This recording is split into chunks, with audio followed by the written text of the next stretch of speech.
Hello and welcome to Pierre the Chef. We are here for doing a President's Day show again. We did a President's Day show last year, and we made the topic President's Day because that made sense.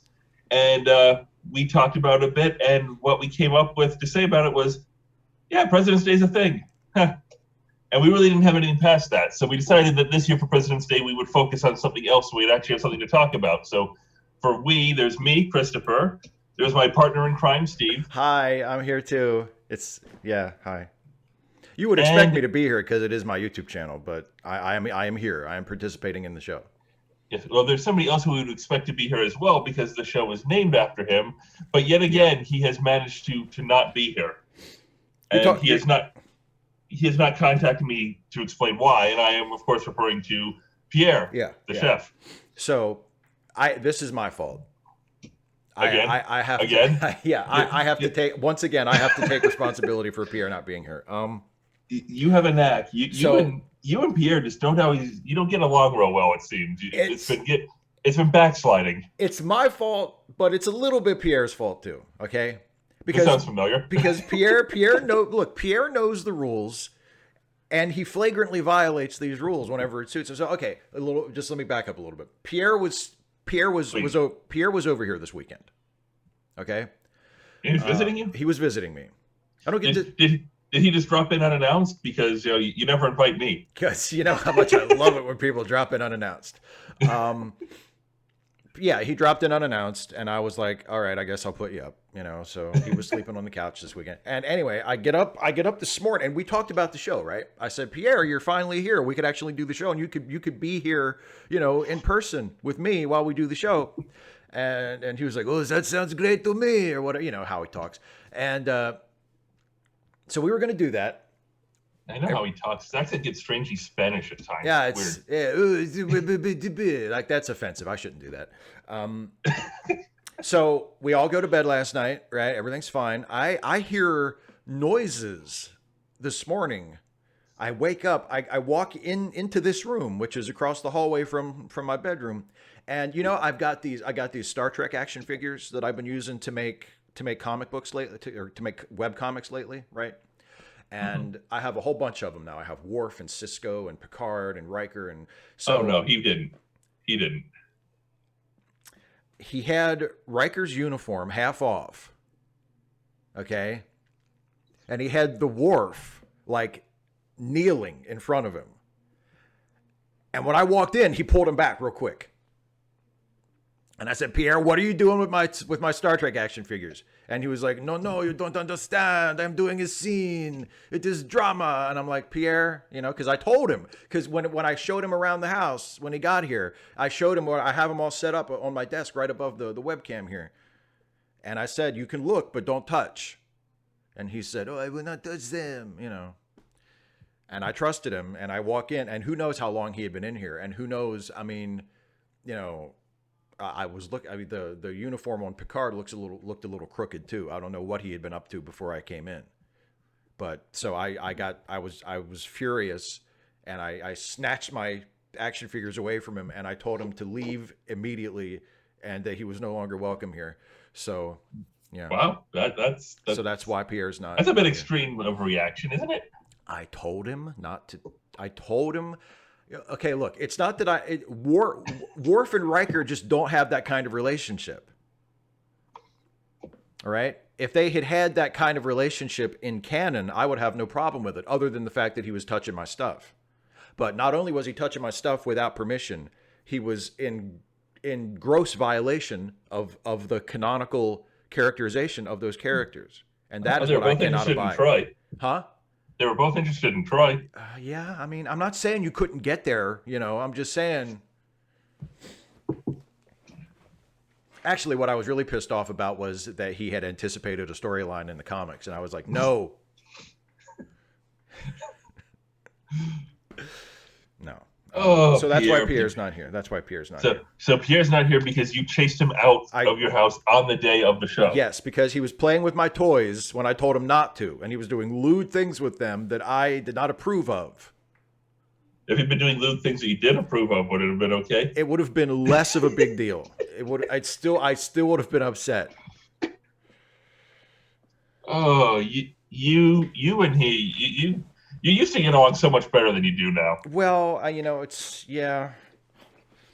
There's tension, because of the show and because he never shows up for these, and then when he does, he always does something to ruin it. I've decided I'm going to blame him mostly for it. That is not a shocker I'm in any gonna way, I'm shape, or I'm form. I'm gonna disown my whatever responsibility I have. I'm gonna say it's mostly Pierre's fault. So That shocks nobody. Especially people who knew you back in the days of the Goths. That would be like, yeah, that's him. that sounds like the guy we knew. So as far as the show today goes, though, I sometimes people will I'll get like comments or messages from people who watch my YouTube channel, and they'll be like, "Oh, it'd be interesting if you took us behind the scenes of such and such, some video or whatever." And you're like, no, it wouldn't be interesting at all Yeah, because you have no idea how boring it is. exactly. I'm like, no, trust me. I stare into space. I look like I'm daydreaming. I hammer out a script. Yeah, it's like, and then I speak it into a microphone. have you ever watched somebody writing? Did you think it was that interesting? Is it interesting to watch somebody write? I have this Monty Python CD where there's a whole thing about a writing championship, and like somebody's sitting down, and you got the whole crowd noise, and the announcers goes, and he has started writing. He has a T, and the first word of the book is the. Exactly. They go to grab it. Well, that's no surprise. He's written 11 novels and started 8 of them with a definite article. Yeah, I mean, it's like it's a fairly straightforward process. I come up with an idea, I write a script based on that idea, I revise that script if I have time. I record things on video as determined by what is in the script. I edit them into, a relatively cohesive. Yeah. And then I upload that to YouTube, and then you watch it. So it's not that, but I thought it would be interesting to bring people in to the prep for this video that we're doing right now, because the prep. what we did was, okay, so here's the process that went into the video that you're about to watch. Okay, so we a month ago we said, do you want to do the next one on the President's Day weekend? And we agreed, yeah, let's do that.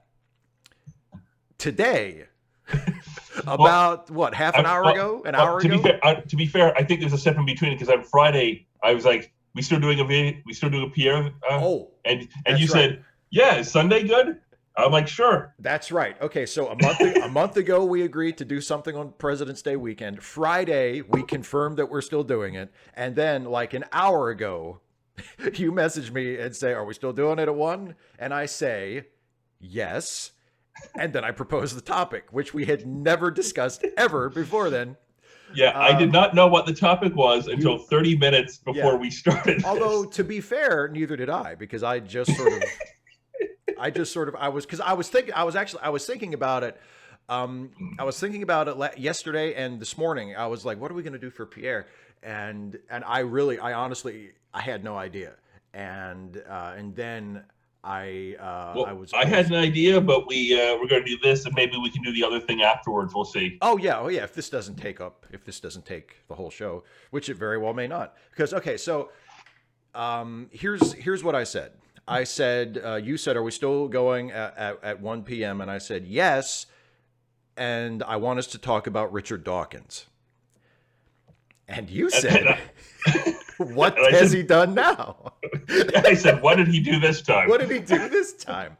Because there had to be something. And there was something. So here's the something, actually. I will show this to our viewers. I don't think you'll be able to see this. But I sent you the link to the tweet anyway. So I'm going to show people watching the tweet that Richard Dawkins posted. And this is Richard Dawkins, best-selling author, leading light of the atheist secularism movement, world-renowned evolutionary biologist, tweeting just earlier today, it's one thing to deplore eugenics on ideological, political, and moral grounds. It's quite another to conclude that it wouldn't work in practice. Of course it would. It works for cows, horses, pigs, dogs, and roses. Why on earth wouldn't it work for humans? Facts ignore ideology. So Yeah, I pulled that up, there and you I like go. that his first comment that comes up after it. He goes, "For those determined to miss the point, I deplore the idea of a eugenic policy. I simply said deploring it doesn't mean it wouldn't work." Like, okay, first of all, nothing in the original tweet indicated anything about deploring it. Right. Well, we're Second, if supposed you to did assume it, that. second, if you did deplore it, why would you argue in favor of it? But I mean, this is basically, I mean, he might as well have just said, I deplore racism, but damn, it's effective. With so many of Dawkins' troubling public statements like this, because I mean, like a year, 6-7 years ago now, when he wrote the Dear Muslima letter, where he basically said, "Oh, you feminists here in the West, you just need to shut up because women in the Islamic world have it way worse, and you should be worried about their problems, not your problems." I mean, so if anybody is worse off than you should simply be happy and not try to do better. Yeah, I mean, I've never bought that as an argument. No, me neither. It's horseshit, but it's convenient for people who think that we don't have to clean up our backyard. We can just talk about how they need to clean up their backyard. It's a wonderful excuse not to try. Yeah, exactly. Well, yeah, not to try to do anything that would affect any of us. We can make ourselves feel better by saying, well, they need to fix their problems. They need to find a way to protest that's non-violent and non-disruptive, but also doesn't involve kneeling at a football game, because I can't handle that either. We should, exactly. We should find a way to protest it that doesn't inconvenience anyone, and that people can safely ignore if they want to. And which is the whole point of protesting. You can ignore it, right? Exactly. That's the whole point of protesting. You can safely ignore it. But no, at least, and what those comments that he made back then were absolutely nonsensical and deplorable, and gave a great deal of encouragement to some of the shittiest fucking people on the internet. But at least they were in response to a conversation that was already taking place, right? Dawkins, he threw his lousy 2 cents in, but it was, Dawkins's contribution was shit and made everything worse, but at least he didn't, but this is just out of the blue, isn't it? This is just out of the blue. He woke up one morning. He woke up this morning. He woke up this morning and said, eugenics ain't that bad. Maybe I'll talk about that. Yes, and it's like what you said a minute ago about how, like, if he really does find eugenics to be deplorable, if he really finds eugenics to be as deplorable as he says he does, why mention it at all? Why promote it? Why mention it at all? Like, I don't there was as soon as I read this tweet of his, I instantly thought of something he tweeted. I think it's been a couple years ago now. You wouldn't have gone back and looked, but the amount of preparation that would have exceeded the amount of preparation we put in for this show since it started. I know for a fact he tweeted it. I'm not so sure on the date, but it was within the last couple of years. Where he said it was ostensibly in support of trans people being referred to by their preferred names and pronouns. But the way he phrased it was, he's something like, "Are trans women really women? Pure semantics. We should refer to them however they want to be referred to because it's polite," or something. And, a bunch of very backhanded type of support. Yeah, exactly. And a bunch of trans people basically said, it would have been better if you just didn't say anything, because you make it sound like the us cis folk are just doing the trans folk a favor. We're just being nice and humoring them. And, oh yeah, maybe they're women, maybe they're not. They want to be called women, so let's just do it. So it's the nice thing to do, which is so patronizing and condescending and potentially dehumanizing if you're saying, oh, you don't really have to actually believe it. Just say it so they'll be, so they won't get upset. Like, it's, when you think about it for 2 seconds, it's a really shitty thing to say in the guise of being supportive. Just say a kind thing about anyone's screwball beliefs and give them a nice pat on the head and send them on their way. Yeah. And, it's not like they're one of the most marginalized groups in the world at the moment. So behind only white male well, Christians. that's true. They do have it pretty bad.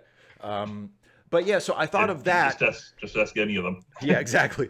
I thought of that when I read this tweet, and the first thought I had was, who fucking asked you? Why are you talking about this? Like, what can you? Is it possible for you to just keep your shitty thoughts to yourself?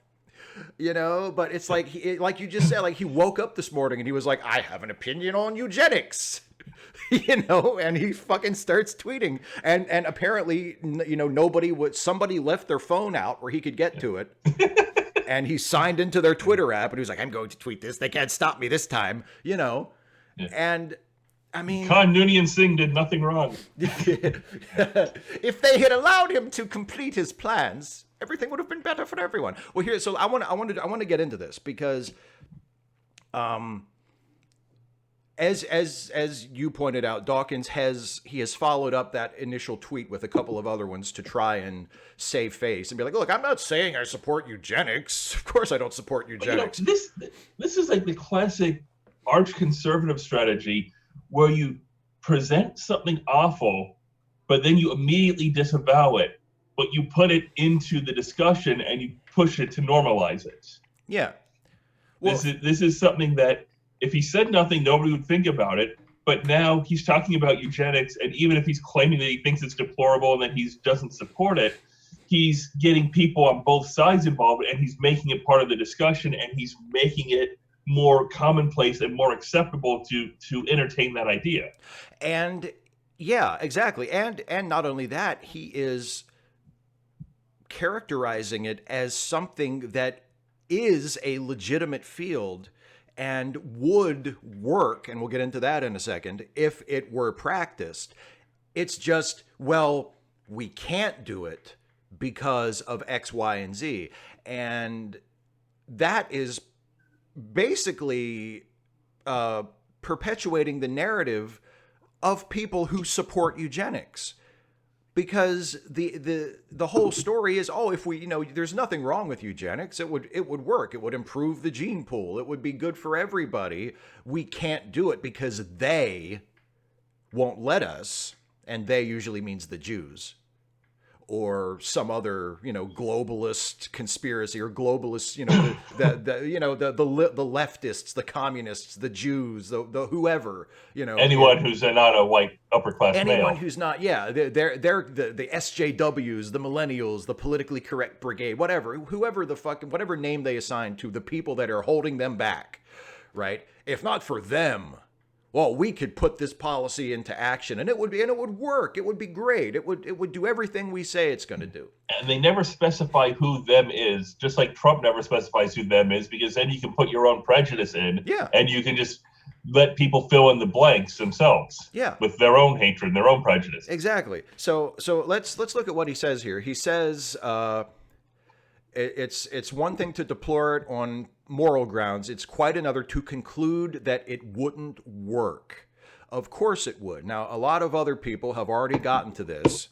A lot of people who are smarter than I am, and I don't want to presume, but probably smarter than you are too. Although I you know, maybe not. But they have already identified the key problem in Dawkins's logic there, and it's who decides what works means in this context. Who defines what it means if eugenics is said to work? Yes, because I see these hideous, like, pug dogs where the eyes are farther forward than the noses, and they can't even breathe properly because they're not formed right inside. And that's something that we've created. And you know, it's like, we did a bang up job on that, didn't we? Yeah, exactly. Well, and I mean, we've had gypsy moth problems in this area, and like completely stripping woods and forests. And that is something that we created and then got let loose into the wild, and it hasn't gone so well, you know? Well, yeah, exactly. The examples that he cites in his tweet, where he says it works for cows, horses, pigs, dogs, and roses, right? Who decides that it works for those things? We decide. because we are the ones who are directing the selective breeding of those various species. What So, is the definition of works? You said it survives? well, that's my whole point, though. That it works when it does what it yields the result that we want. So presumably, if we follow that logic that he says, well, it works for roses and it works for cows and it works for dogs, et cetera, well, then if we practiced eugenics on human beings and it yielded the results, whatever those results may be, that the people in charge of the eugenics policies wanted to see, then they would conclude that it works. But that's circular logic. You're saying it works if it does what we say it does. So there's no. So if your idea of eugenics is to make the entire human race Aryan, and you manage to eliminate everyone else, hey, it works. Yeah, you cannot make a determination as to whether it works or not without some ideological component. It's not like a light switch where if you flick it and the light comes on, it works. There's not an easily agreed upon, relatively objective result that you can say, okay, we can all agree this is this thing's purpose, and if we turn it on and it does that, then it works. With eugenics, there is no objective, widely agreed upon result that would say, aha, now that constitutes a genetic improvement in the gene pool that everybody can agree upon. I don't know much about the selective breeding of roses and stuff like that. But I mean, suppose that you make a strain of flower or plant or something that, say, grows with less water, but is less resistant to temperature changes and be killed by a frost easier, something like that. Did that work? It's more robust in one way, but not in another. Yeah. So it depends on what you're going for. If you want if you want a crop that requires less water, it worked. If you're trying to create a crop that will grow in a wide variety of climates, then you have failed utterly. But it's the same process with the same result. Works depends on what your goal is. Exactly. You cannot divorce it from ideology. So, and you get very nervous about certain people having what certain people's idea of works is in a context like eugenics. Exactly. He says you can't, you have to divorce yourself from ideology and say, but there is no divorcing yourself from ideology in this case, because your ideology will determine whether or not you think it works. And yeah, a Nazi practicing eugenics would have a very different idea of what constitutes working for eugenics than someone with a different ideology. And that's the whole point. And that's one of the reasons why eugenics is not practiced and is not sanctioned and is viewed by most people as an absolutely monstrous idea, because you're basically saying we're going to treat human beings like livestock, and we're going to favor certain populations and disadvantage certain other populations based purely on the whims of the people who are making policy. Although, to be fair, that's where we are now. Yeah, not in terms of selective breeding, but in terms of lots of other things. Yeah, and it's so the whole notion that there's a concept of eugenics working that exists apart from the ideology of the people employing the policy and overseeing the practice is ludicrous. And if Richard Dawkins either just doesn't get that, or he does get it, but just doesn't care. He just doesn't care. Like, I come back to just what I said at the beginning. Like, why does he have to say a fucking thing about it at all? Because all this is going to do is encourage people who don't think that eugenics would be such a bad idea, because now they have this world famous scientist saying, yeah, you know what? Actually, if we would allow them to do it, it would work. Well, I'm sure if I were a white supremacist who believes in selective breeding to favor white people, whatever I define that to be, then I would think this is a really great endorsement. Because he's just saying, well, it's just, it's just, we have all these weak ethical arguments not to do it, and those are the ethics of liberals and Jews. We don't need to worry about those. It's just these leftist, socialist, Jewish Except that, ethics that we're supposed to. except that just about everything as far as law goes involves ethics. To some, I mean, there are laws against murder. Well, if it wasn't, it's just, we only have those laws because these people's ethics that killing is wrong. Hey, murder works. Say what you will. Yeah. Look, the fact is, if you don't like somebody, if they're making your life miserable, if they're causing problems, and you kill them, you've committed murder, but they're not a problem anymore. You have solved the problem beautifully. It works. Hey, murder kills people. It works. I mean, you can argue whether it's right or wrong. I'm not saying whether it's right or wrong. I'm just saying, can't we all admit that it works? But the whole thing about ethics in this, I mean, I was going somewhere with that, and it went out of my head as I started talking. Isn't it? I hate it when that happens. Because of your inferior intellect. If you had been selectively bred to have a strong intellect. The thing about one of the things that these ethical arguments and using it to defend extremely unethical arguments is you have this worry of which option is worse, ignorance or apathy. Yeah. Is it worse that he's proposing this and honestly doesn't realize how monstrous the implications are? Or is it worse that he knows exactly what he's talking about and just doesn't care? Well, yeah, exactly. Because if he doesn't care, then you've got, like an example of the caricature of like the scientist who doesn't care about the social implications of what he's doing. He just cares about, whether or not he just cares about what the result of the experiment will be. Let's bring back dinosaurs and do some Jurassic Park. Exactly. It's like the stereotypical, and scientists traditionally have complained about being depicted like that in media, and the scientists are viewed as villains because, like a mad scientist in like a sci-fi or a horror story, they're usually not evil. They usually don't want to inflict harm on society. They're just completely oblivious to the moral implications of what they're doing. And, like facial recognition technology. Yeah. And for decades, real scientists have spoken out against that and said, that's not fair to characterize us like that. We do care about the implications of our work. We do care about what our work would mean to society, and we don't want it to be misused or exploited. And here's Richard Dawkins saying, you know what? Eugenics would totally work. And saying that as though that's a reasonable thing that we should all agree with.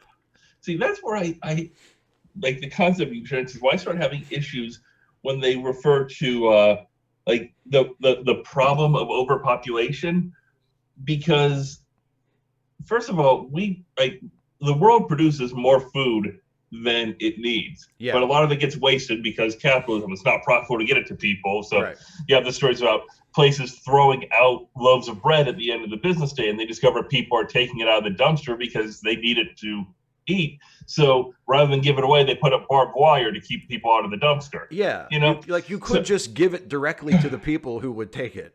Since it's getting thrown out anyway. Yeah. But so a lot of these problems of overpopulation, first of all, they're not seriously the issues that people make them out to be, or at least the issues involved with it aren't the arguments that are being made. But if you do get to the point of overpopulation, you get to the question of what to do about it and who has to change.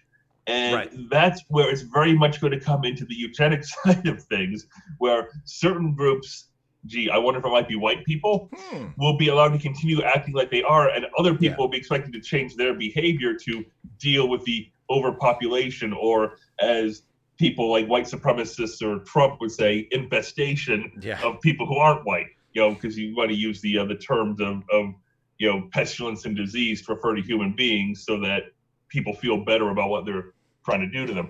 So, overpopulation is one of those things where you can address it in a certain way and it works, but there's a huge ethical and moral problem in how that is going to be dealt with and who is going to suffer as a result of it. Yeah, I mean, assuming that overpopulation were to ever become like a really serious problem for this planet. Well, there's already the stereotypes of the unwed mother with 8 kids. And so that's where the entire culture is going to aim their guns first. Well, and that's it. And here's the thing. Even if you do identify that as the problem, even if you do say, it's people having too many kids and they can't take care of them. Well, although we also pretend that China's one-child policy is monstrous at the same time. Exactly. So we should make birth control free and available to anyone who wants it, of all genders, right? We should make reproductive health services, including abortion, available to anyone, right? So that people have total control over their own reproduction. So that people... Well, but people are pro-life. That means you don't give them health care. Health care isn't pro-life. Exactly. I mean, there are... It's like... Yeah, even if you have eugenics like on a list of potential solutions to overpopulation, it should be somewhere near the back. It should, yeah. There are so many things you should try before you're like, how about selective breeding enforced by state policy? I mean, there's just no reason to ever seriously consider doing it. Even if you think it works or you have some concept of working, it just... When you have a medical procedure list for injuries, amputation is near the bottom of the list because it's a last resort. You don't put that one at the top. Yeah, so it's the whole thing, and I keep going back to just it's better just to not say anything. Like when you are a person in Richard Dawkins' position, and you have the scientific credentials that he has, and you are still for some reason considered a leading voice in the atheist movement and the secular movement, and as a major science communicator as well, you have the ear of all these people who look up to you and view you as an authority and view you as a role model. And you're going to use it for something as terrible as that. Yeah, you're just gonna wake up one morning and say, "Fuck, you know what's getting a bum rap lately? Eugenics." I'm not saying we should do it. I'm just saying if we did, it would totally work. It's a completely scientifically valid thing. I'm not saying that I'm in favor of it. I'm just saying there's no scientific reason not to do it because it would totally work. I'm not saying we should do it, but it would totally work. I mean, like that's the same approach that pretty much the entire Republican Party is taking on just about everything. Yeah. You throw it out there and you don't support it until it's normalized. Exactly. Yeah. Look, I'm not saying we're gonna send, teams of ICE agents into sanctuary cities to round people up until they actually start doing that, which was a headline this weekend. I'm not saying we're going to do, we would never do that. But I mean, we totally could. Trump said that, he said that over the week, a couple days ago, when someone, they were like, he's meddling in the Justice Department. He's telling the Attorney General who to investigate and what sentences should be, and people who are convicted of crimes related to his campaign. And Trump actually tweeted, "I haven't told the Attorney General anything about what he should do. I totally could. I have every right as president to do that. I just haven't done it yet." So he's already laying the bed for, well, if I did do it, I have every right to do it. I didn't, but I could. Well, he's after the Senate decided no, fingers in ears, eyes closed, let's just get past this thing. Trump is very much emboldened. I mean, he thought he was abusing his power before. Well, you see what happens now that he discovers that he can't be called on it. Yeah. Nobody's going to stop me? I can do whatever I want?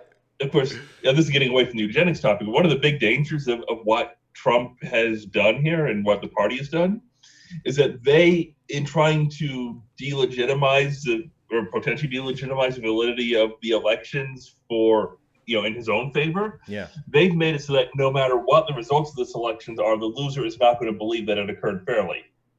Yeah. No matter what happens, if Trump loses, then it was all the 10 million fake voters in every state and God knows what else. And if he wins, other people are going to be convinced that it's Russian meddling and that the election machines are not secure, which there's a lot of evidence they're not, and that votes were tampered with. No matter what happens in this election, the loser is never going to believe that they legitimately lost. No. And that is a very, very dangerous situation. Yeah. I mean, and Trump has been doing that for years about an election that he won. Yeah. He said that when people questioned him about losing the popular vote, remember he said, well, if it weren't for voter fraud, I probably would have won that by like 10 million votes. So even though he won the election, and he's still throwing doubt on the legitimacy of the popular vote because he didn't win that. And what is Trump going to do in the chaos of the win or lose, in that chaos that's going to follow with the loser screaming that is unfair and criminal activity and this and that? What is he going to do in the chaos? Because this is sliding strongly authoritarian, and very fascist and very dangerous. And it's if he loses the election, I don't think we're going to have a smooth transition. Oh, I don't. Yeah, I mean, probably. What? I mean, on what basis do we have to believe that we would?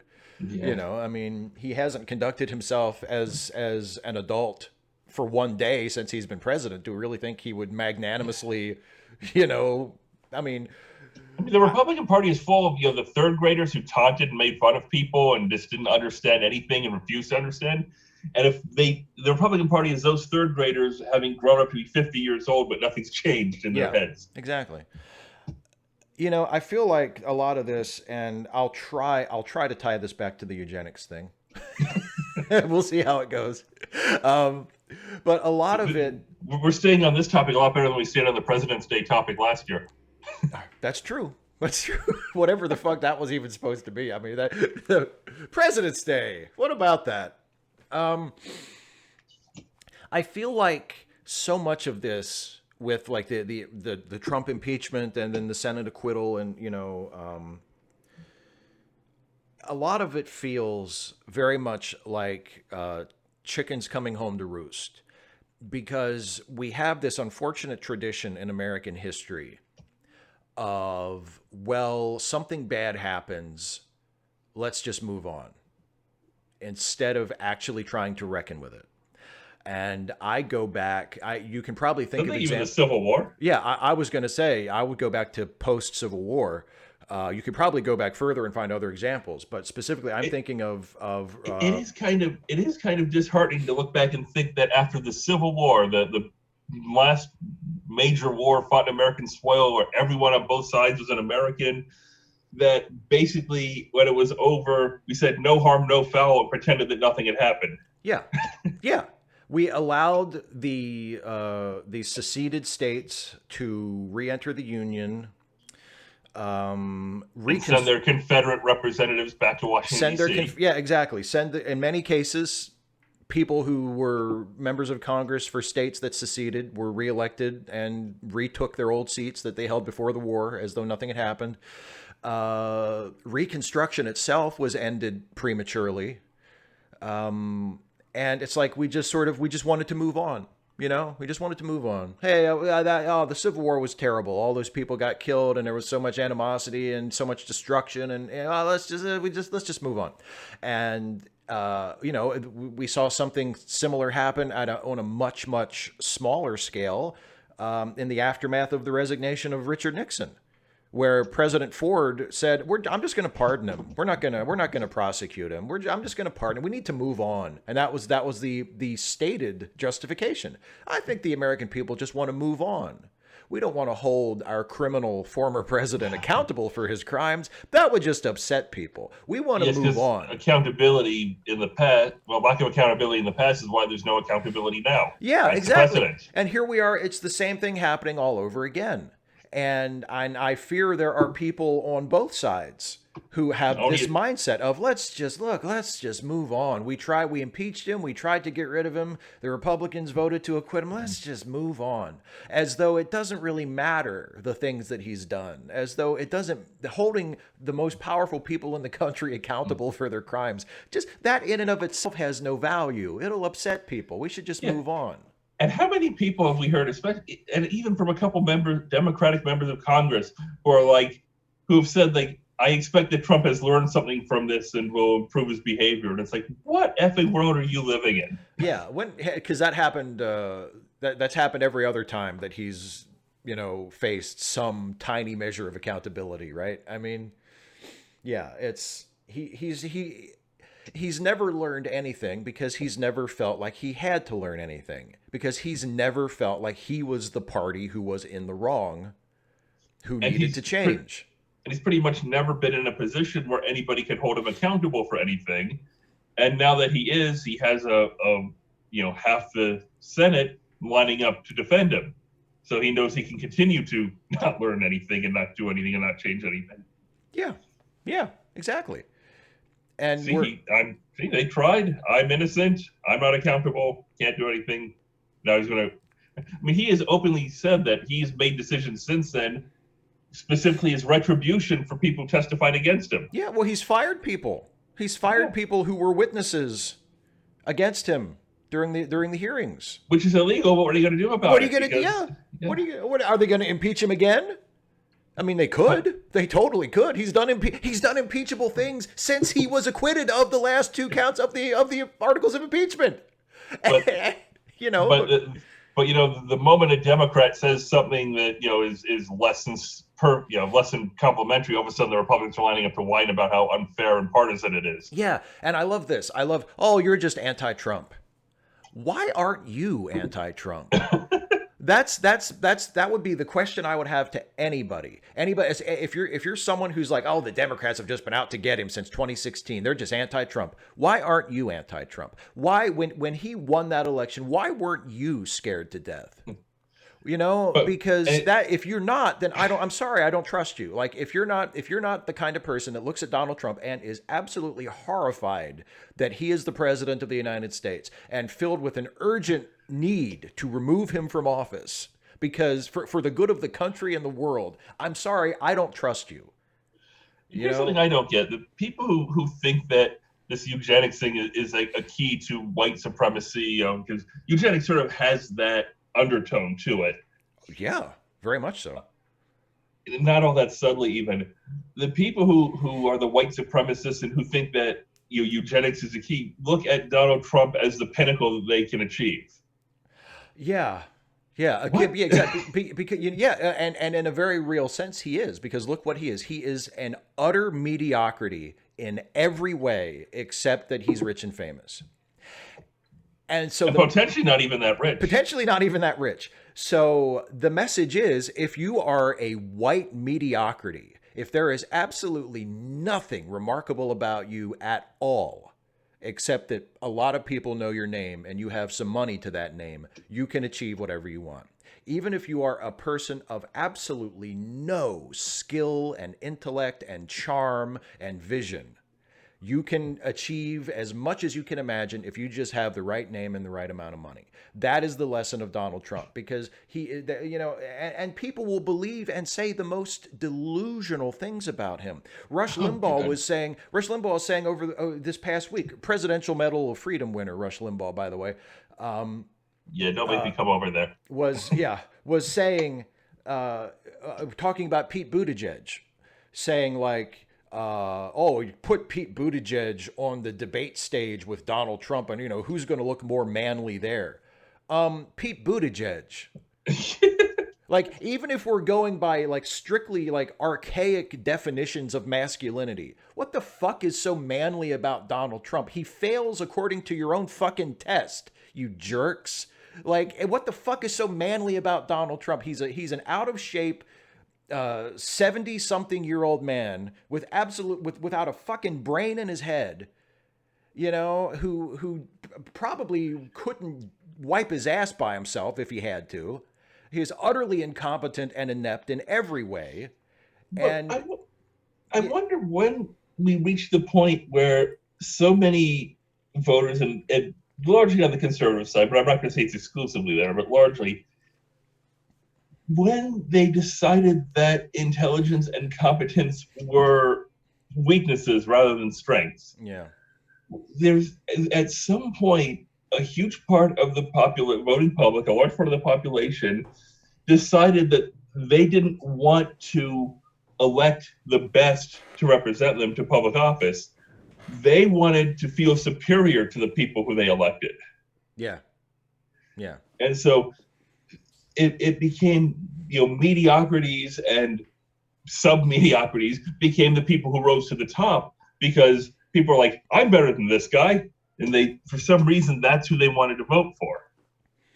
I really don't understand where positive attributes became a political weakness, but it has happened here. Well, I think you're right, and I think there's also the element of Like, I want to feel smarter than the person who's representing me. yeah, Why? it's a lot easier to feel smarter than it is to actually be smarter. Well, there is that. It's yes. a lot easier to project strength than to actually be strong. And we're just lazy.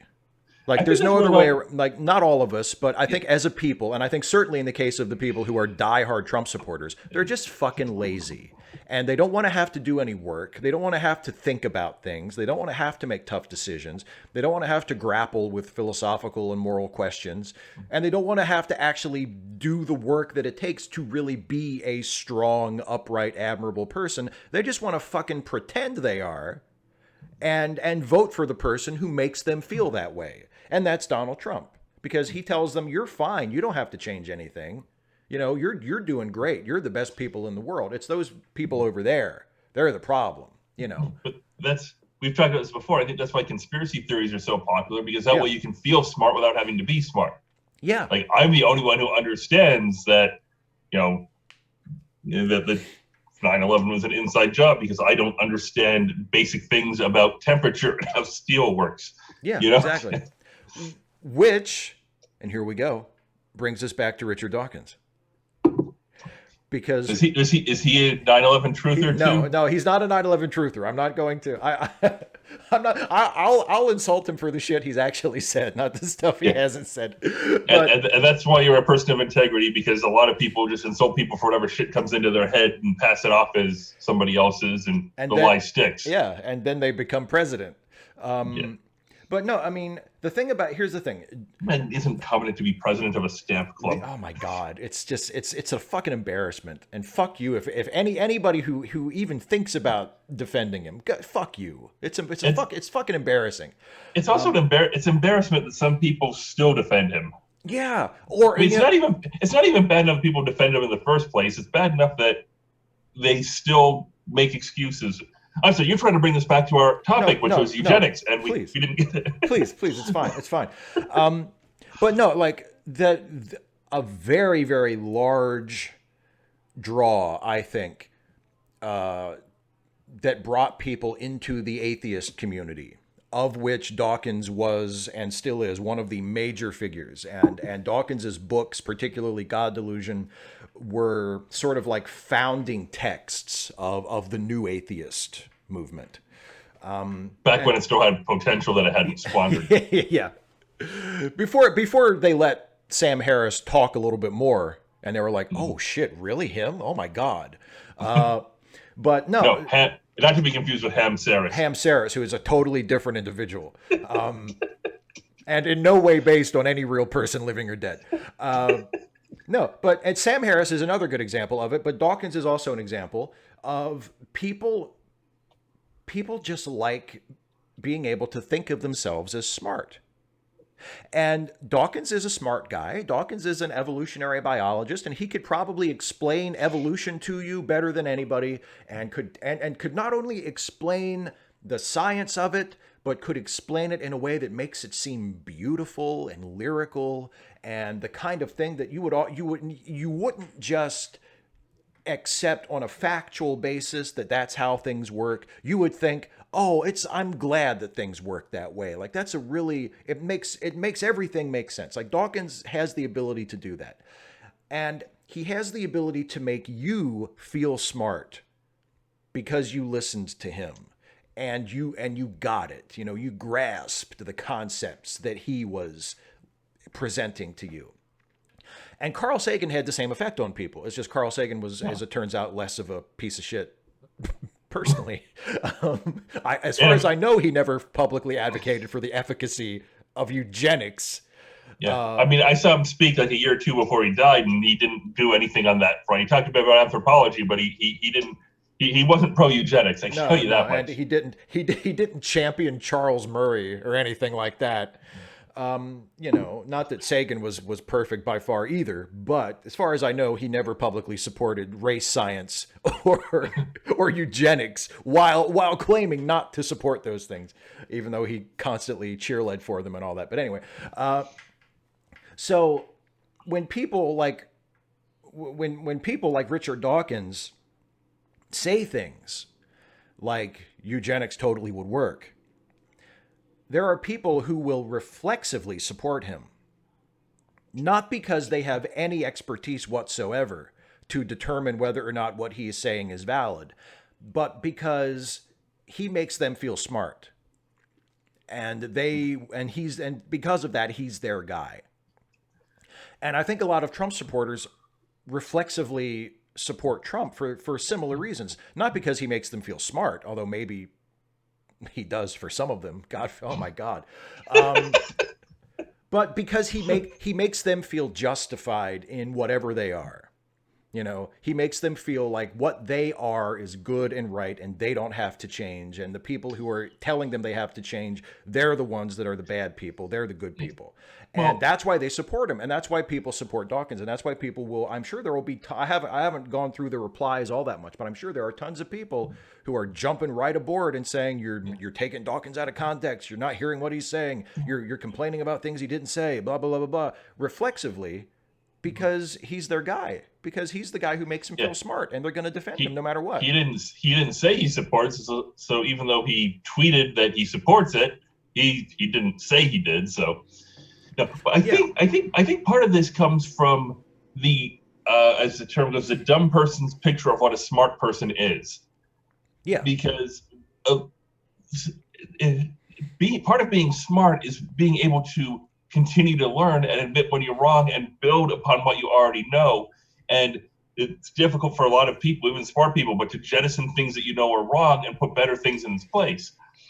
And a lot of people seem to think that smartness in many ways comes from never having to admit you're wrong about anything, even if you are completely wrong. You double down on it and you say that you make excuses and you refuse to budge, and people think that you're right, and that comes off as smart. I mean, Bill O'Reilly used to brag repeatedly that he never apologized for anything that was said on his show. It's yeah, like, well, yeah, you should have. There are a lot of things you said and did that you damn well should have apologized for. right. But just because you didn't apologize doesn't mean that you're morally superior. But that come back to the whole thing about being smart, trying to look smarter than other people. I mean, when you improve your opinion based on superior or newly gained knowledge, somewhere along the line that became known as flip flopping. Yeah, yeah, exactly. Doing better, trying to be a better person today than you were yesterday became a vice. Well, it became a sign of weakness. That's the thing. Yeah. That's another problem when you start mingling some distorted concept of strength with other things. You know, it's like if you think about it, if you value truth, then the strong position is when you are willing to admit that you are wrong and seek the truth. That's because that's difficult. You know, so a strong person would do the thing that is difficult. And a person who But values how clueless do you have to be about what strength is to look at Donald Trump and think that he's a strong man? I know, right? Has there ever been a weaker person to serve as president of the United States? Ever? I mean, Not in our lifetimes. not not by far. Not in our Maybe lifetime. Harrison, because he only lived 30 days, if we're to go by that definition. He was sick. Come on. Didn't he give like a 2 or 3 hour inauguration speech in a downpour at 35 degrees? Without a hat. Yeah. Yeah. If the hat would have made a difference. The hat would have saved him. That if we would be talking about 4-term president William Henry Harrison. If he'd combed his hair up like Trump to keep the water off. It's that. I really try not to make comments about Trump's hair, not only because my hair is terrible, but also because there are so many things that Trump does that are worthy of derision and scorn. Yeah. And personal appearance really isn't even on the list. Although the fact that he claims he doesn't spray tan, although Jesus, look at him. I mean, come on. You can see But where he has the goggles on, for Christ's sake. They don't even fill in around his eyes. But the thing that, as far as the appearance goes, the point where you can harangue him about it is that it's just another example of his complete denial of reality. Yeah. And how does he think this is fooling people? Well, you know, it's like, I mean, people have made this comparison since before he was even inaugurated. I mean, it's the emperor's new clothes. Mm-hmm. You know, like it's exactly what that is. He has all these people around him who will echo whatever he says, no matter how divorced from reality it is. Which is how we got the Star Wars prequels, because George Lucas. Although I still would argue he's a much less horrible person. I was going to say, hey, I mean, yeah. look, I don't like the prequels. Harsh. I don't like the prequels harsh, either, yeah. buddy. But let's not compare George Lucas to Donald Trump. I'm making a comparison about being surrounded by yes men. Yes. Yeah, I know. We should clarify. You got me to defend George Lucas. Okay. I'm sorry. You got me to defend George Lucas. George Lucas is a fine guy. He seems like a good guy. I just happen to not like 3 of his movies, like, very much at all. He doesn't know how to tell a story, but yeah, that's off topic. You know what's funny is when you hear Lucas talk about the prequels, they sound like great movies. You start thinking, shit, why couldn't he have made those movies? Because he starts talking about like everything he wanted to say about politics and society, and it's like, shit, make those movies. Oh, you did. Oh, shit. You know, like, because that's not what I got from him. I didn't get that when I watched him, George. I'm sorry, but yeah, I mean, I think it is. It's totally the emperor's new clothes, and when you're outside of that bubble, it's like leaving a cult. Yeah, it is. I mean, the absurdity of it is obvious. Trumpism is very much a cult. It fits most, if not all, of the definitions that are generally considered to be characteristics of cults. And there's just a complete imperviousness to anything in reality that isn't, if Trump says it's true, if anyone contradicts it, it's wrong. End of story. Yeah, exactly. It doesn't matter if you have every leading expert in the field in the entire world saying he's wrong. They say, no, he's not, he's right. What do you know? You only dedicated your life to this. or here's my favorite. This is, you get this a lot in talk of climate change, or really any scientific thing that the Republicans want to reject. They say like, oh sure, you've got your scientists, but we've got ours. And it's like, yeah, but we've got like 2 million of them, and you've got 5 of them. And it's like back when the cigarette companies had their own scientists that keep in dark cages somewhere who would always come out and say, yeah, there's absolutely nothing harmful about smoking, which this tobacco companies have largely given up on because, but for the longest time, they continue to insist that, nothing can be better for your health than smoking. It's good for your T-zone. But yeah, so to wind it back to Dawkins and eugenics, I mean, whether I'm willing to give him the benefit of the doubt this far. I'm willing to believe, because he's demonstrated this so often in the past, I'm willing to believe that he is genuinely that much of an oblivious fucking shithead. This is the supportive part. This is the supportive part. That he didn't intend to tweet something in support of eugenics policies.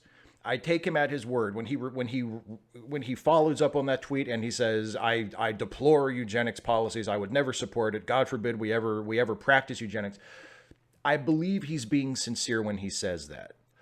The problem is that he doesn't seem to realize or care that what he said could very easily be taken by someone who does support eugenics and does think that we should enact policies like that to legitimize their policies and legitimize their ideas.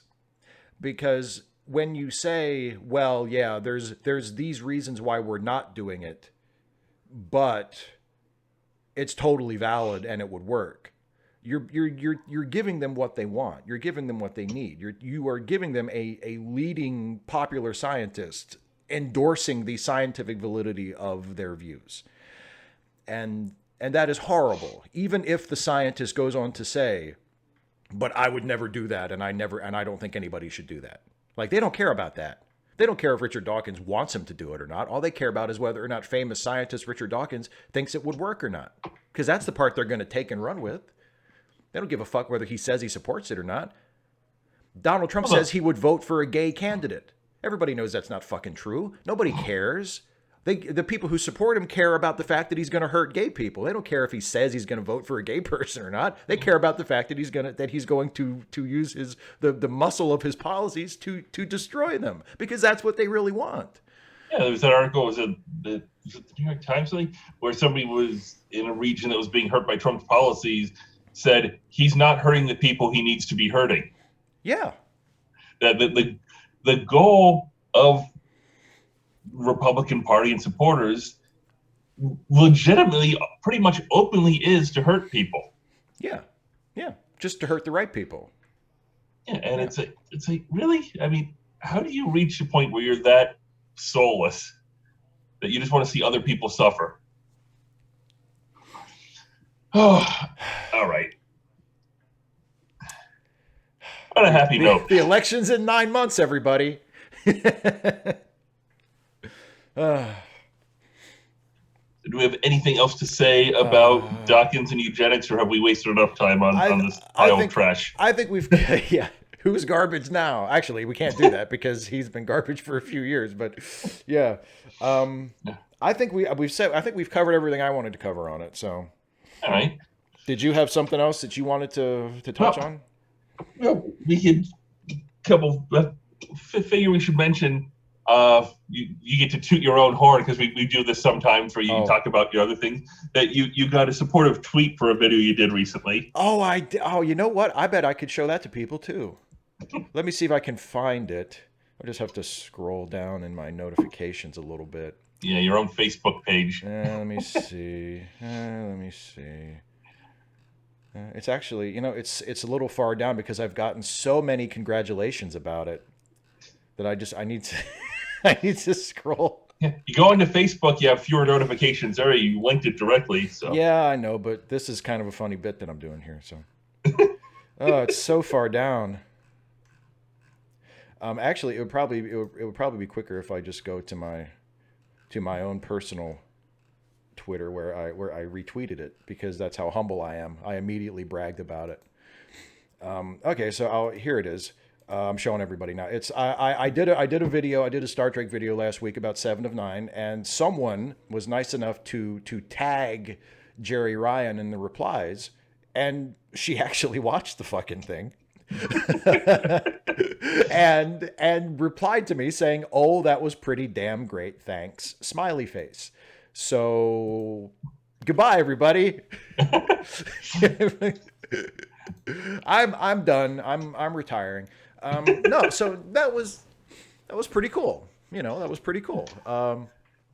I believe she is the first actual Star Trek cast member that I can verify has ever actually watched one of my videos. I got a Twitter like from Frakes once. Yeah, but I'm pretty sure he didn't actually bit in the wallet. Yes, the picture, yes, which I still have in my wallet, by the way. I still carry I carry a photograph of Commander Riker in my wallet. That's 100% real. Anybody can stop me and ask to see it at any time, and it's in my wallet. And people, and listen, people have said they said, "Oh, do you have like pictures of your family, your pictures of your wife in your wallet?" No, just a picture of Commander Riker. I have pictures of my family on my phone. Yeah, okay. I don't have any photos in my wallet at all. Like of anybody. Well, that's except my driver's license photo, because you sort of have to. So it's just a picture of you egotist. I'm a narcissist. Yes. Yeah. But it got when I got to thinking of it, because I never really thought about it all that thoroughly. But with why? I'm just thinking about you did this video. The show's been off the air for 20 years, Yeah, that's right. pretty much. Oh, close, pretty much, yeah. And yet this is that concept for a video is still pretty much topical. I mean, the about thinking that casting is only about appearance, and it's kind of a very unfair thing. Yeah. But and it's there is at least a little bit of validity to it, because I mean you figure that was sort of what they were going for when they created the character. Right. Yeah. Yeah. They were going for the sex appeal side of things, and you figure if you had two different people who were both equally capable actresses for this role, and one has a much better look than the other, that's going to be the deciding factor for something like this. And what you end up with, the unfortunate thing is, because that's the deciding factor, people believe that's the only factor, and that that Jerry Ryan got the job completely on looks and not on any sort of talent, which is extremely unfair. But I think that's very much a general consensus or belief among a lot of the fans, that because of appearance there was no talent involved, which is very much not true. Right. Well, and also, and something that I already knew before I made the video, but I have been reminded of, even before she replied to the tweet and said that she had seen the video, but since then as well, there in the comments from other people, is that there are so many people who related to that character very strongly in really deep emotional ways that had absolutely nothing to do with how she looked. And I mean, I can't say, even though I do, as I hope is demonstrated through the video, I mean, I do have an appreciation of the character. It's not nearly as deep as some of those people. Mm-hmm. I mean, people who said, I'm on the autism spectrum and I related to her on that basis because I read that character as being coded autistic, even though of course the character was not explicitly presented that way.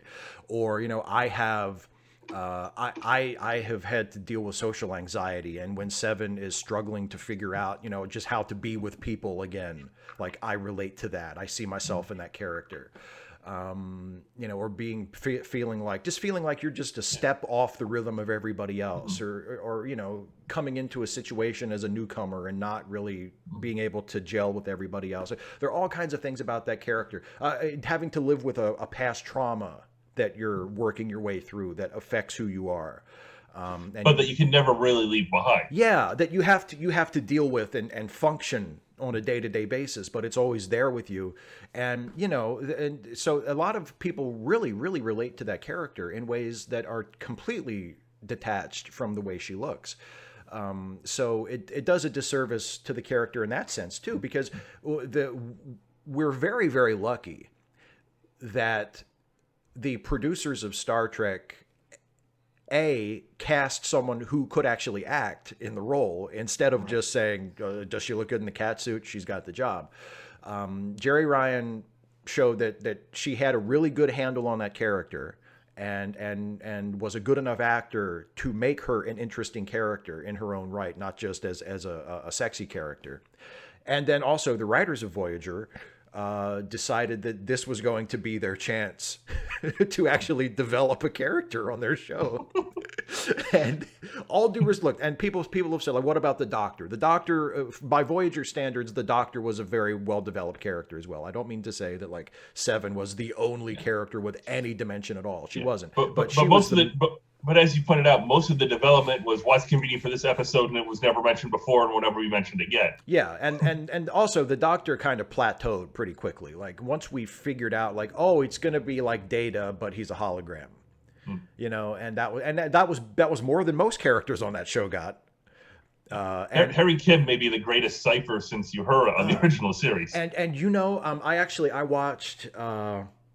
There's another YouTube channel called Renegade Cut that did a video about Star Trek during the Rick Berman years recently. And a lot of the stuff in the video I knew already, but there was some stuff that I had never heard. And one of the things that I was unaware of was apparently Garrett Wang, who played Harry Kim, not only was he dissatisfied with how Harry was written and wanted the character to be more developed and to progress more. And he wasn't the only one. I think at one point or another, probably all of the major actors on Voyager had that complaint about their characters. But Garrett wanted to direct an episode, as many cast members of Star Trek shows had done in the past. And according to him, he was the only cast member who ever asked to direct an episode who was denied that opportunity. And he never got any explanation as to why. Nobody ever said, like, well, because I mean, even on Voyager, like Roxanne Dawson directed multiple episodes. Robert Duncan McNeil directed multiple episodes. I think Tim Russ directed an episode. And of course, Frakes and Burton. And Frakes and LeVar Burton directed several Voyagers, and Frakes directed at least a few, I think. And so, and of course, Robert Duncan McNeil and Roxanne Dawson now directing is pretty much what they do. Yeah. Even just Gates like Frakes. Didn't Gates McFadden even direct one episode? Gates McFadden directed one episode of Next Gen, yeah. So and on DS9 it was the same thing. Like Rene Auberjonois directed an episode. Alexander Siddig, I think, directed an episode. I mean, Avery Brooks wound up kind of directing several episodes, but so it was not unusual at all for members of the cast to be allowed to direct episodes. And for some reason, Garrett Wang was just not allowed to do it. They just did not let him do it, and it. It's just, I can imagine how frustrating that would have been to be on that show. And not only are you playing a character that is just nothing. I mean, there's nothing to this character at all. You're just someone who recites expository dialogue. And in Harry's case, plays the clarinet. Yeah, that's about it. And later the saxophone, which I guess counts as character development in that case. And then you say, well, can I at least direct a show? Nope, can't even do that. Sorry. I mean, it must have been so frustrating. And I hadn't heard that either, honestly. Yeah. I never really thought about it a whole lot because I didn't watch Voyager very regularly. And as I point out when I wrote the Pale Blue Dot story, I still haven't watched an episode of Voyager since the series finale originally aired. Wow. I have not watched it since at all. So, yeah. But I give Jerry Ryan credit when I think about it, because when you play a character who is quote unquote emotionless or is very stoic like that, it's very easy to make them bland and aloof and distant. Like I said, I don't think that like Mark Leonard pulled it off with Sarek. Yeah. I guess was it Benjamin Cross in the movie, and then I forget who played in Discovery. Yeah. Didn't really pull it off. They had the distant, but it was distant. It wasn't a connection. Right. They weren't able to have that level and still be warm. And Jerry Ryan managed to walk that line to be mechanical and distant, but at the same time be someone who was relatable in a way and not just dissociating yourself from it. And that's a tough line to walk. And a lot of actors, a lot of people who played Vulcans on Star Trek don't know where that line is and don't pull it off very well. And she did that even though they continue to do that whole, trying to do the sex appeal thing all the way to the end with her. I mean, in the last episode, didn't John Delancey's son play Q's son? In the last season, season? Yeah. And he tried to embarrass them by vanishing her clothing. Yeah. And it's like, well, there's a fan service moment right there. Even to the end, they just never got over the whole, and I guess the right way to say it is using her that way. Instead of utilizing the talent, they just use her for the cheap thrill for that moment. And after Voyager ended, she got a role on Boston Public, which was a show about high school, one of David Kelly's few shows that wasn't about anorexic lawyers. And you got to branch out every once in a while, And I have to wonder what went through her head, because she she's like, all right, I'm back in, contemporary show, real issues. I can wear normal clothing, be a normal character, so to speak. She gets the first script, and there's a shower scene. Yeah. And she, Good. and yeah, take off your clothes, get in the shower, we're gonna have the camera, and then so she does that, and then the script for episode 2 comes out, and there's another shower scene. Yeah, it's got to be a little. Yeah, I mean, is there do you get, is there frustration? Is there, this is what I signed on for? Is there like, oh God, here we go, let's just get this over with? But that, there's a certain, you have to take that as a certain lack of respect for acting ability to be treated that way regularly. Of course. And I read an interview or an article not around that time where apparently she actually commented on that to Kelly or one of the producers or whatever, and was told that it's sort of, it's the metaphor for cleansing, for a fresh start, for rebirth in a way. And it's like, well, that's not wrong, but I don't think that's what's happening here. And I remember she's like, I forget the exact phrasing, but she had a reaction sort of like, yeah, right. Yeah. And when I read that at the time, I read that as more of an amused, like, good-natured, yeah, right.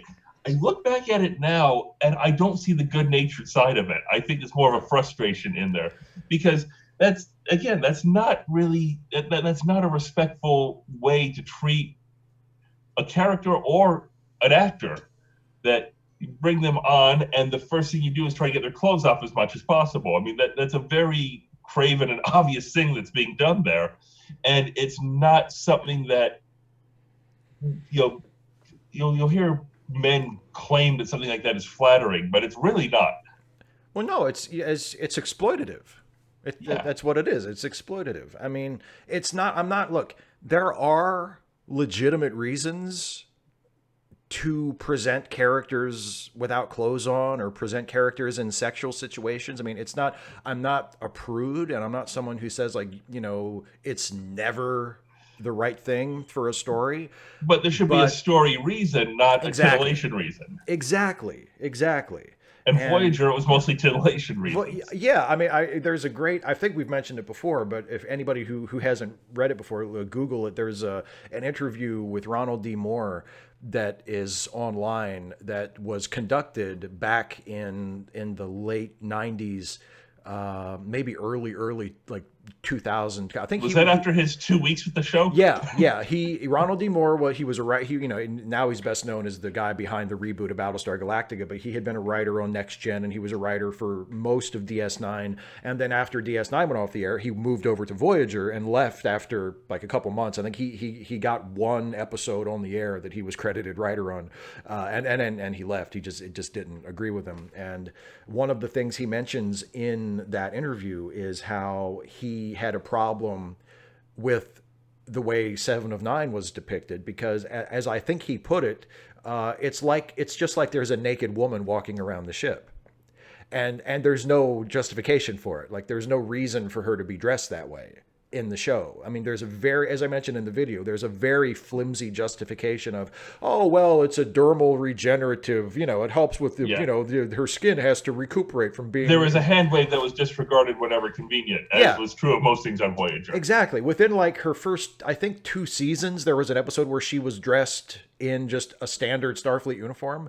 Didn't seem to be causing her any discomfort. And it's like, and she looked fine, because it's not as though the Starfleet uniforms weren't already pretty flattering to the figures of the female cast members. And it's like, so why can't she just dress like that in every episode? Why does she have to wear like the fucking sprayed on catsuit? There's no legitimate reason for it. There's no story reason for it. It's just, well, they want it that way because they think it'll get people to watch the show, because everybody wants to look at the hot girl. And that's what people have an objection to. It's not, oh, we're prudish and we don't think sex should ever be part of a story, and we don't think that, a person who is physically attractive should ever be showing it off. It's just, no, it's exploitative. There's no reason in the story that she should be dressed that way or framed that way, And that's gotta be, I mean, that's something that people like you and I would never understand. Just look at me, right? But Speak for yourself. being being judged on appearance. I mean, the appearance is really not something you have a lot of control over. I mean, you look like you look like, and that's about it. Yeah. But to go into a job like this, and to go into acting, and to have a career, and to have your abilities written off because of how you look. I mean, I can't. And to be constantly judged negatively for how you. I can't. I can. I mean, I can only imagine what that's like and how frustrating that must be on a daily basis to have your work and your talent, and your ability disregarded like that. And the fact that you get exploited like that for for shower scenes, for nude scenes. I mean, that just reinforces the belief that you didn't get there through any actual talent. Yeah, and then it's got to be frustrating beyond words. And if you do raise your voice about it, you get accused of not being able to take a compliment. Right? Yeah. Oh, come on! People, you're beautiful. You should people like to see you. It's flattering. Okay. No, not in that context. Not the way you're doing it. Yeah. So I guess like if you're on the bus and you see some guy jerking off staring at you, come on, it's flattering. Yeah. He thinks you're pretty. What's wrong with that? He's not supposed to think you're pretty? I must admit, that's not something that I was aware was actually a thing until much later in life. Wait a minute, people actually do that?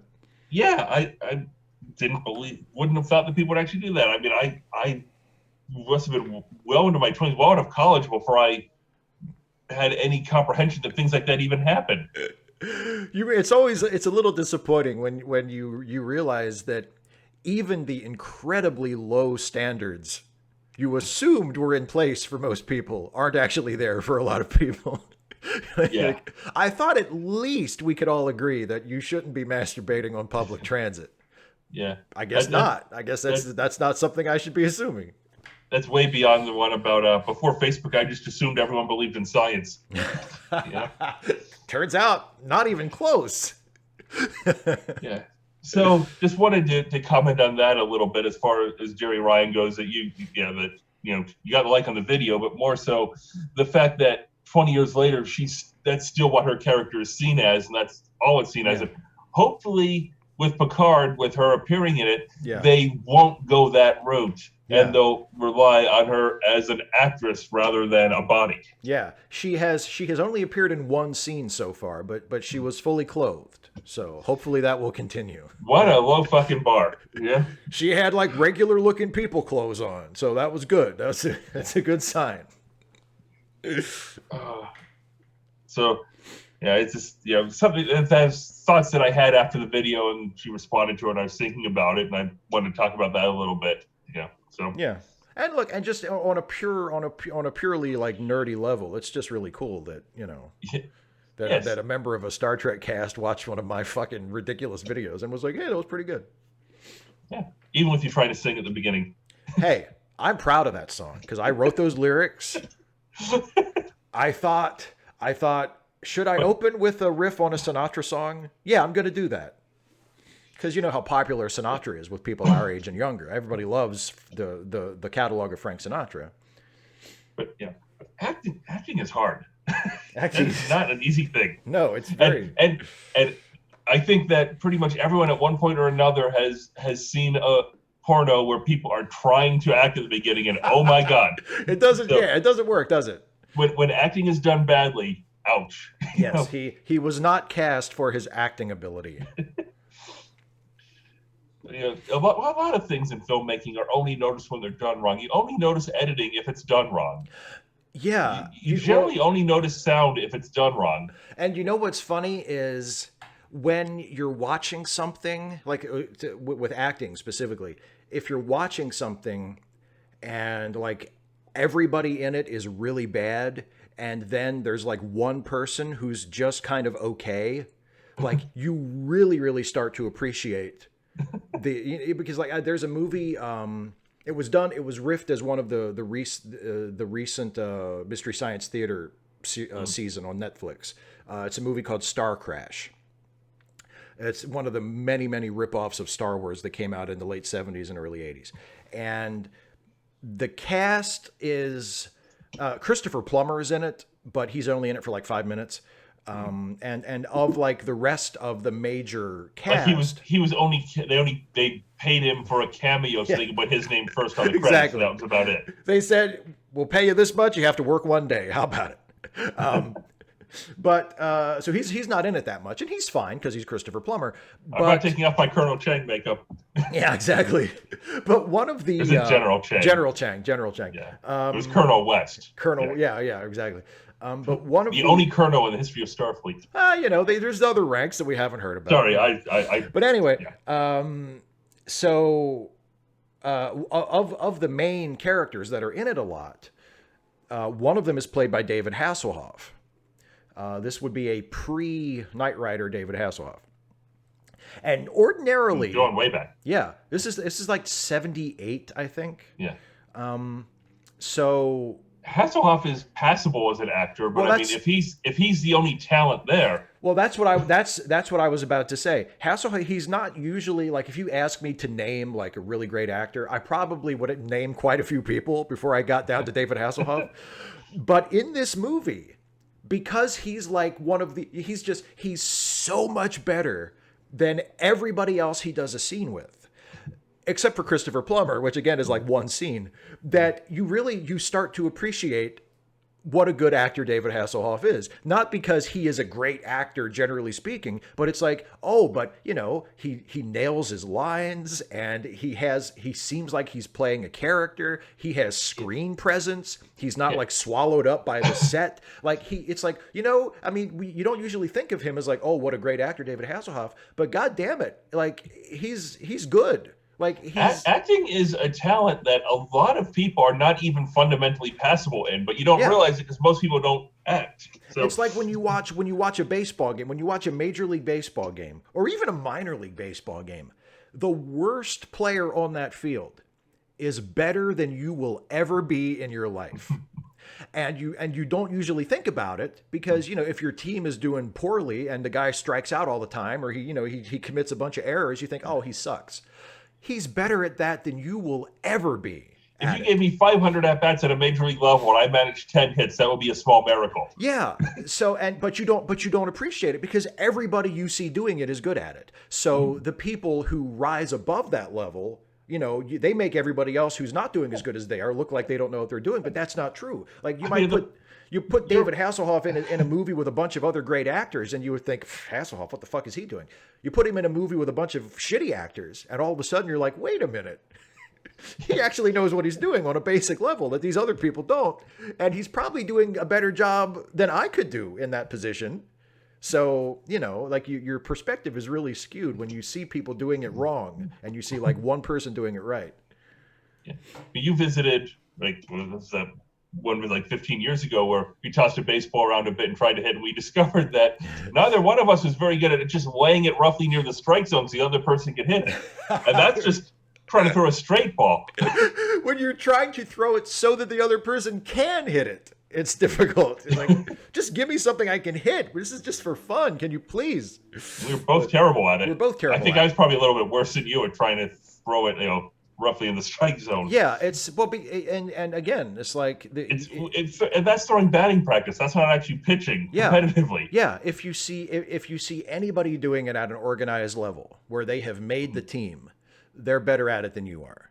And and that's with artistic endeavors, it's the same thing. Like if you are working in the movie industry, you're probably better at your job than anybody who's not in the industry. There are exceptions, particularly in the writing field, I would argue. but even then, there are people I could think of who I think of as absolutely horrible screenwriters. I'm sure they know a million things that I don't know. I'm sure sorry, I'm stuck on the baseball. They said Brian Taylor after his injury was better than we will ever be. Oh yeah, sorry, but there's a proficiency that just we can't even aspire to. Yeah, but writing, directing, all of that. I mean, because it's been so crafted over the years, and there's so much money involved in it. It's amazing how many people who are bad at telling stories get up to that level. but Yeah. It's a talent and it's difficult. I mean, again, you don't notice it unless it's done wrong because it's generally done so well by such talented people. Yeah, exactly. That when you have a scene in Space Mutiny where the character who died in the previous scene shows up in the next one, it blows you right out of the water because it's like you just don't do that. No. Well, the thing that's always that has always bothered me about that is that is such an easy fix.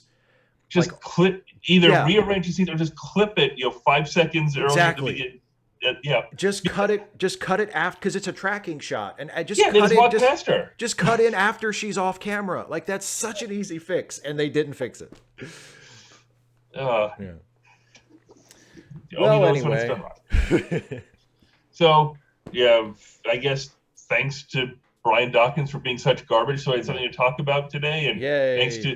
thanks to Jerry Ryan for positive words on a video about her character. Yeah. And can be thinking about things I hadn't thought about in a while in regards to that. Yeah. Because I remember her on Boston Public. Like, there's the one scene that always stands out. It's probably a nothing scene that I've just built up in my head to more than it was. Because they say what's that phrase of all the liars I have known, the smoothest and most convincing is memory. Oh yeah.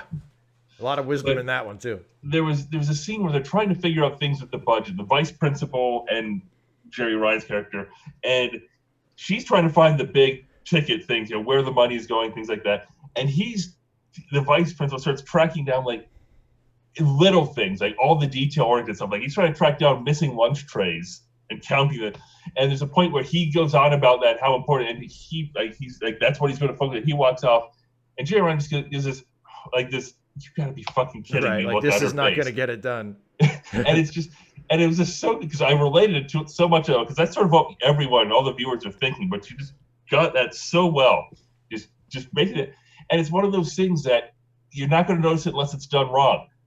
Right, exactly. You have to get it, because she's an actor and she can do that, and it's something that she really hasn't gotten a lot of credit for and hasn't been treated properly for, because of what she looks like. Well, and it's very unfortunate. And because, it's what she looks like is a lot of it, and also because, they use her looks rather than her talent. and her most well-known role is in a science fiction series, and for whatever reason, acting in sci-fi series never gets the due that it deserves. You know, Patrick Stewart was nominated for an Emmy for Best Actor for Star Trek once. 1 year, and it was the last year, which was by far not the show's best year. That's the consolation Lifetime Achievement Award thing. Like I suggested that you mentioned Willem Dafoe hasn't won the award. I said he'll get one in 2035 for a 5-minute cameo as annoying guy in the grocery store. Exactly. Sort of as a Lifetime Achievement Award. Sort of like Mariano Rivera got the All-Star Game MVP because he threw an inning. Right. Because we better give it to him. We're not going to have another chance. Yeah. Exactly. The Lord of the Rings trilogy, and they saved the last one. They gave the awards out on the last movie because it was the last chance they were going to get. Yeah, well, and everybody knew it was cumulative. Yeah. That was sort of the unspoken. Which is not how those awards theoretically work, but that's how they work in practice. No, granted, like... A Lifetime Achievement Award is cumulative. Best Picture for the year is not cumulative. That's just this year. Yeah. Well, in theory, you could say, well, it was a unique situation because, they knew ahead of time that there were going to be 3 movies. And in other situations, like for instance... but it's not so unique anymore. No, not anymore. And really, like Godfather and Godfather 2 both won Best Picture in their respective years. They didn't hold off on giving it to The Godfather because they said, well, we'll just give it to Godfather 2 and it'll be for both. But they didn't know there was going to be a Godfather 2 at that point. Like, Godfather 2 was a sequel. It's not like Coppola said, okay, we're doing 1, and then 2 years later we're doing 2, and everybody knew it was coming. Whereas with Lord of the Rings, that was at that point. You had to have a really big blockbuster movie to get a sequel back then. Well, especially for a movie like that. That wasn't like, The Godfather didn't exactly cry out as a franchise. Like, it's not like it was James Bond where they were like, oh, we're definitely doing another one. I mean, you know, just so happens that they only adapted like half of the book for the first movie, and they said, fuck, let's do the rest of it. You know? And then they did 3. Like, And then let's make up our own thing. Yeah, okay, and that didn't worked. That didn't work. And everybody forgets about that one. Yeah, but Sort of like Torchwood season 4. Even that one didn't happen. But yeah, I mean, just think about, like, you know, Patrick Stewart, and I'm not like I am one who I sometimes think that among Star Trek fans, the acting in Star Trek shows can sometimes be a little overpraised. But among people outside the fandom, I mean, it just gets no respect at all. And to think that, like, you would nominate Patrick Stewart for Best Actor in a Drama for season 7 of Star Trek and not nominate him for, like, you know, the year for season 4 where they had that great episode Family, where he goes back and sees his brother, and God, I mean, he just acts his heart out in that one. Or season 6 with the Chain of Command 2-parter where he's being tortured by the Cardassian, and they have that, you know, that's There Are Four Lights, and he does so much acting in that. He's so great in that episode. No nomination that year. But the year when, you know, Barclay de-evolves into a spider, that's the year when he gets his Best Actor nomination. It's like, okay, I guess, thanks for the recognition, you know. All right, so shall we wrap up here? I think we've covered all our bases. Yep. So are we? We'll do this again next month, and I'll message you an hour before that show, and we'll decide what that'll be about. You want to talk about baseball? I don't know. Fuck. Spring training. Spring training. There you go. All Pitchers right. and catchers report pretty soon, don't they? Yeah, I think the first games are the 22nd. Although generally you have your single A prospects against their single A prospects, and if you recognize one name in the box score, you're lucky. You know, I haven't watched them for years, but I always used to really like, when I was younger, I used to love watching spring training games, because there was a purity to it. It was like you're just watching baseball. Like, there's no pressure. There's no, you know, you're not really counting wins and losses. I mean, they keep track of it, but nobody fucking cares. It's not like anybody brags about, like, we won the Grapefruit League this year. Like, nobody cares.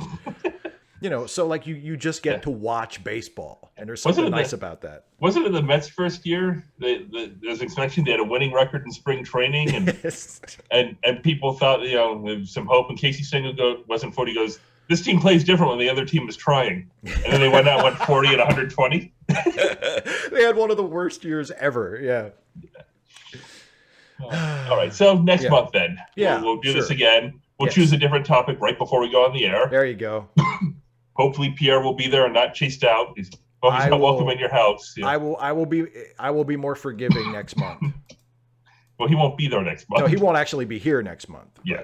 But in whatever situation, I will be more forgiving. Okay. Maybe. All right. So thank you for watching, and appreciate it. We'll do this again next month. All right. Bye, everybody.